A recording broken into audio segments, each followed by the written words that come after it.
গিন্নিমা, আমার রান্না করা শেষ। এবার আপনি একটু চেখে দেখেন তো রান্নাটা কেমন হয়েছে। যদি লবণ লাগে তাহলে আরেকটু লবণ দিয়ে ভালো মতো জাল দিব। হ্যাঁ, ঠিক কথাই বলেছ পিসিমা। দাও, আমি একটু চেখে দেখি রান্নাটা কেমন হয়েছে।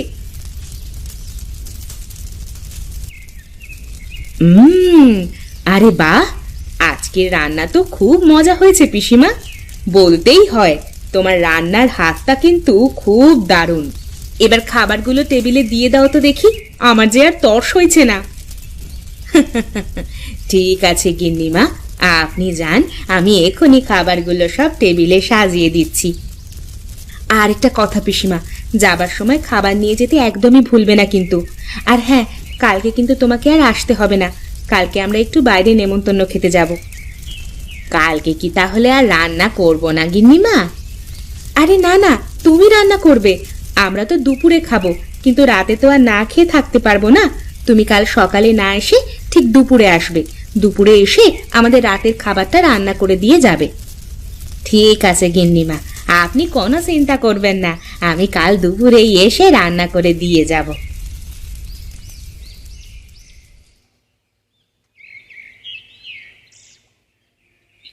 বাবা গদাই, জলদি করে ঘরে চলে আয় বাবা।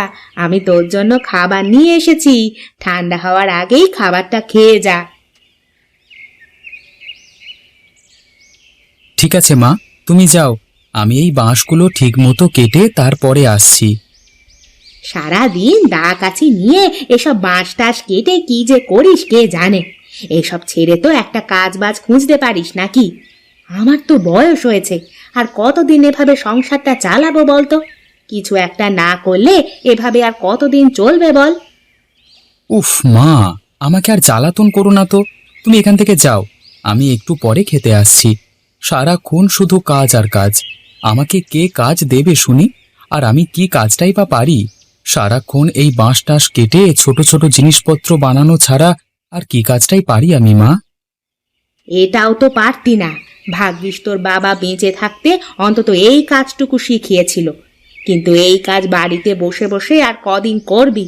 বলি কি, একটা দোকানপাট দিয়ে এগুলো বানিয়ে বানিয়ে তো বিক্রি করলেও পারিস। ঠিক মতো দুটো খেতে পাই না, সেখানে আবার এসবের দোকান দেব? দোকান দিতে অনেক টাকা লাগে, সে কথা কি তুমি জানো না? টাকা যা লাগে আমি দেব। দরকার হলে জমিদার মশাইয়ের কাছ থেকে তোর জন্য টাকা ধার করে এনে দেব। তুই শুধু বল দোকানটা দিবি। না মা, এসব ধারের টাকা দিয়ে আমি কোনো দোকান টোকান দিতে পারবো না। তুমি এখন এখান থেকে যাও তো, আমাকে আর জ্বালাতন করো না, কাজটা ঠিক মতো করতে দাও।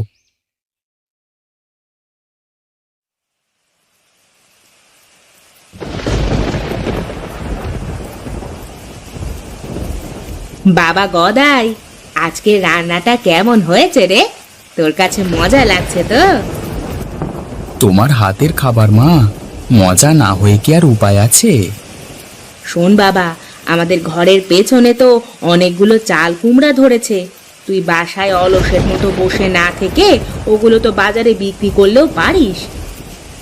ওসব চাল কুমড়ো টুমড়ো বিক্রি করতে আমি পারবো না, বুঝলে? আমি বাঁশ দিয়ে উল্টো তোমার ওই চাল কুমড়োর জন্য একটা মাচা বানিয়ে দিতে পারবো। এছাড়া আর কিছুই পারবো না।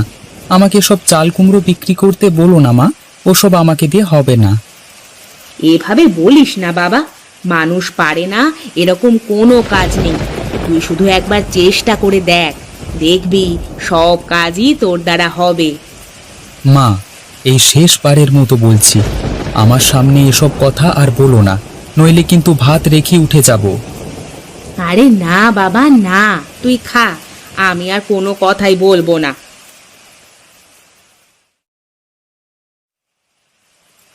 ওরে বাবা রে বাবা, সারা রাত বৃষ্টিতে তো পুরো বাড়ি জলে একেবারে তলিয়ে গেছে। এটা কি বৃষ্টির জল নাকি বর্ষার জল, সেটাই তো বোঝা যাচ্ছে না।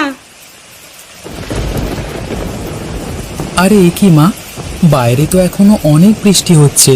তুমি এই বৃষ্টির ভেতরে আজকে সকালে কাজে যাবে কি করে? আজ আর কোনো কাজ নেই রে। জমিদার গিন্নি আজ নেমন্তন্ন খেতে গেছেন।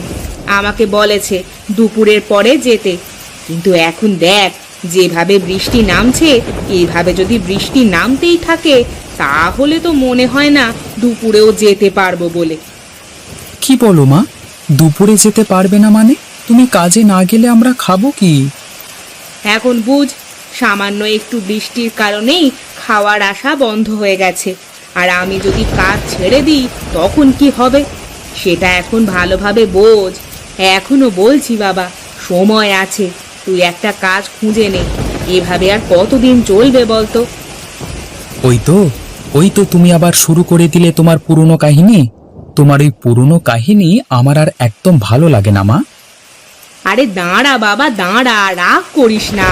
আমি তো তোর ভালোর জন্যই বলি, তুই তো নিজের ভালোটাও বুঝিস না। এখন বুঝবিও না, কিন্তু যখন আমি থাকবো না তখন ঠিক হাড়ে হাড়ে টের পাবি যে আমি তোর কি ছিলাম।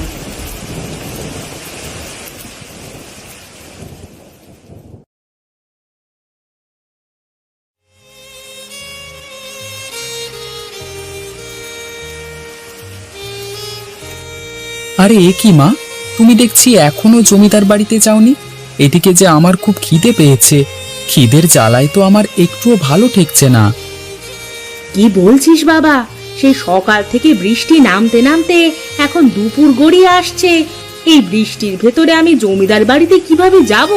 সেই সাথে আবার উঠোনে দেখি জল একেবারে ভরে গেছে। কি বলছো মা? উঠোন আবার জলে ভরে গেল কখন?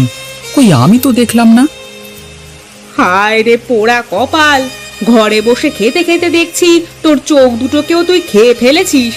চল তোকে ভালোভাবে দেখিয়ে আসি। উঠোন জলে একেবারে তলিয়ে গেছে, কোথাও পা রাখবার জায়গাটুকুও নেই। চলো তো দেখে আসি। আরে এ কি মা, তুমি তো বলেছিলে শুধু উঠোনে একটু জল জমেছে, এখন তো দেখছি পুরো উঠোনটাই জলে তলিয়ে যাচ্ছে। যে কোনো সময় আমাদের ঘরটাও ডুবে যেতে পারে মা। কি সব বলছিস রে বাবা?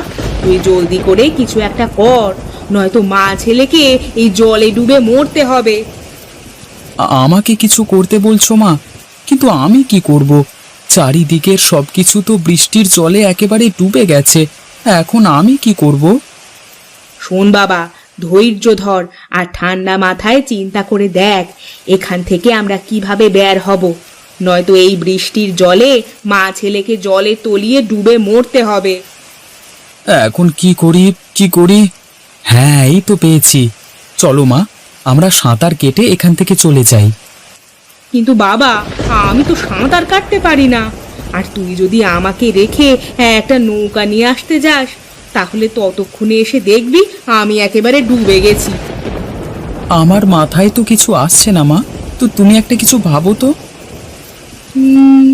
আরে এই তো একটা বুদ্ধি পেয়েছি। বুদ্ধি পেয়েছো মা? কি বুদ্ধি বলো আমাকে, জলদি করে বলো। শোন বাবা গদাই, আমাদের ঘরের পেছনে তো অনেকগুলো চাল কুমড়ো হয়েছে।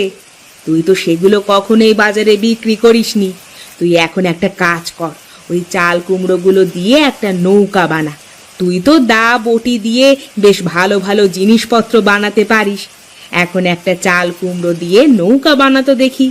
এই চাল কুমড়োর নৌকা বানানো ছাড়া যে এখন আর এখান থেকে বের হওয়ার কোনো উপায় নেই আমাদের। চাল কুমড়ো দিয়ে নৌকা বানাবো? কিন্তু আমি পারবো তো? পারবি বাবা পারবি, তুই একটু চেষ্টা করলে দেখবি সবই করতে পারবি। মানুষ পারে না এরকম কোনো কাজ এই পৃথিবীতে নেই। তুই শুধু মন দিয়ে একটু চেষ্টা করে দেখ বাবা, নয়তো এই বৃষ্টির জলে আমাদের দুজনকে ডুবে মরতে হবে। ঠিক আছে মা, তুমি তাহলে ঘরে গিয়ে আমার দাটা নিয়ে এসো, আর আমি ঘরের পেছন থেকে ততক্ষণে কতগুলো চাল কুমড়ো নিয়ে একটা নৌকা বানানোর কাজ শুরু করে দিই।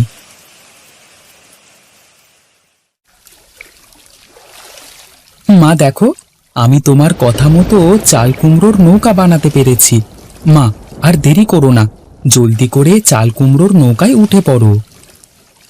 আরে বাহ বাবা, তুই তো চাল কুমড়ো দিয়ে খুব সুন্দর একটা নৌকা বানিয়েছিস। দাঁড়া, আমার জন্য একটু অপেক্ষা কর, আমি এক্ষুনি আসছি।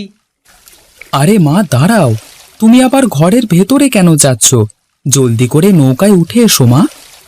আরে দাঁড়া রে বাবা, আমি এক্ষুনি আসছি।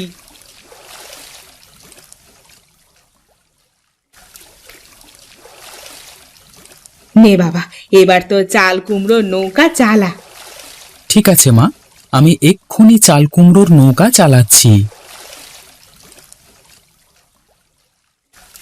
আচ্ছা মা, একটা কথা বলি, তোমার এই বাক্সের ভেতরে কি আছে? আর তুমি এই বাক্সটাকেই বা নিয়ে এলে কেন? সবকিছুই তো ঘরে রেখে দিয়ে এলে। এই বাক্সের ভেতরে আমার স্বপ্ন আছে বাবা, স্বপ্ন আছে, সে তুই বুঝবি না। তোমার স্বপ্ন মানে? কি স্বপ্ন মা? তুমি আমাকে দেখাও তো। কি, তুই জানতে চাস আমার সেই স্বপ্নটা কি? আমার সেই স্বপ্নটা হলো এই দেখ। আরে এ কি, তোমার বাক্সের ভেতরে তো টাকা আছে মা, কিন্তু তুমি টাকা পেলে কোথায়? এতদিন তো দেখলাম না। দাঁড়া দাঁড়া বলছি, এই বাক্সের ভেতরে আমার জমানো সব টাকা আছে। এই টাকা আমি তোর ভবিষ্যতের জন্য রেখে দিয়েছিলাম। এখন তুই যদি চাস তাহলে তোকে আমি একটা দোকান খুলে দিব। এসব তুমি কি বলছো মা? তুমি আমার ভবিষ্যতের জন্য টাকা জমিয়েছো আর আমাকে বলনি? না বাবা, বলিনি, কারণ এই টাকা আমি আমার স্বপ্নের পেছনে খরচ করতে চেয়েছিলাম। এখন তুই যদি একটা দোকান দিস তাহলে আমার স্বপ্নটা পূরণ হবে। ঠিক আছে মা, আজ থেকে আমি প্রতিজ্ঞা করছি, আমি তোমার এই স্বপ্ন পূরণ করে ছাড়বো।